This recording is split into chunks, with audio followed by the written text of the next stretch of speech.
And joining me now from Little Rock, Arkansas, is Republican Congressman French Hill. He's one of the 5 makers on the committee that oversees the hundreds of billions of dollars in aid for distressed businesses and industries.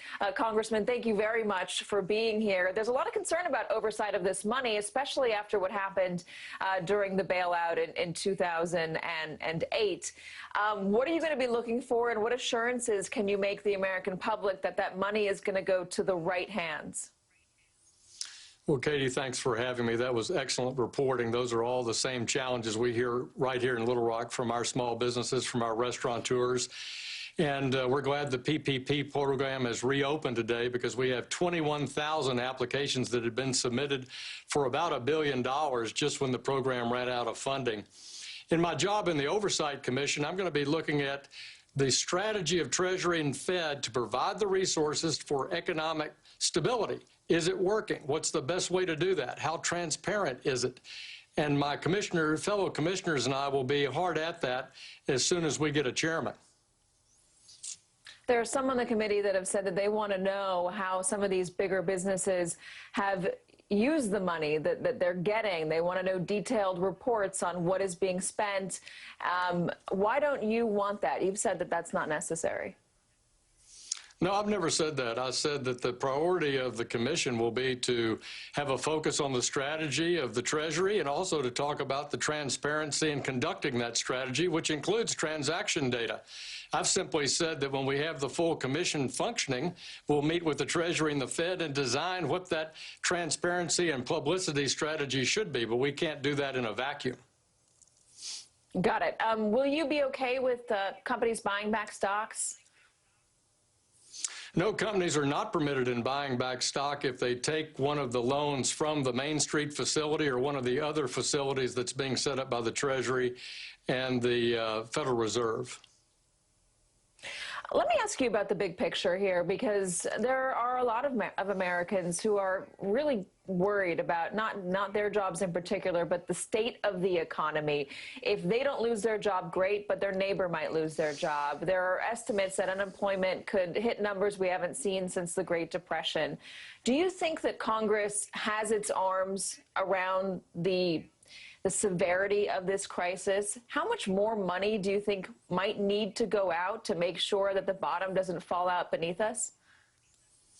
It's a very important question, Katie, and in just a few weeks, Congress appropriated almost $3 trillion of appropriated taxpayer money to tackle the public health challenges and the economic preservation challenges.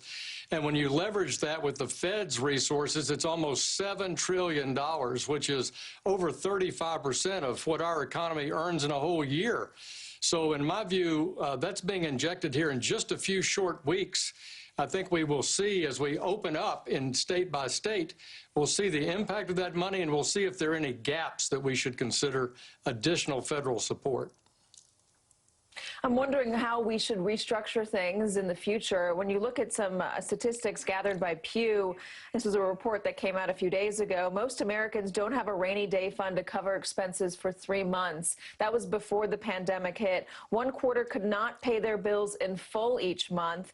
In April, that number jumped to 1/3 after the pandemic hit. Low-income Americans are the ones being hit hardest. We have an economy that was working well for a lot of people before this pandemic hit. People were employed, but they weren't able to save money. Is that the way that things should continue once we're past this? Well, Katie, it is shocking to see the strength and the breadth of this economic hit to American families, because we did have high rising real wages and low unemployment before the virus hit the United States. You know, in the CARES Act, the Congress and the related bills, the Congress has added coverage for coronavirus expenses for those who are uninsured, has enhanced savings capabilities for Americans as well. But we're going to have to think about what else can we do to encourage Americans to have the money they need for a rainy day fund. It's a big concern, and it's something that we should all be concerned about. It's scary thinking that 3 months of expenses down the road, if you don't keep your job, let alone if the pandemic hits, if you don't keep your job, I mean, you could be out of luck in just a matter of months.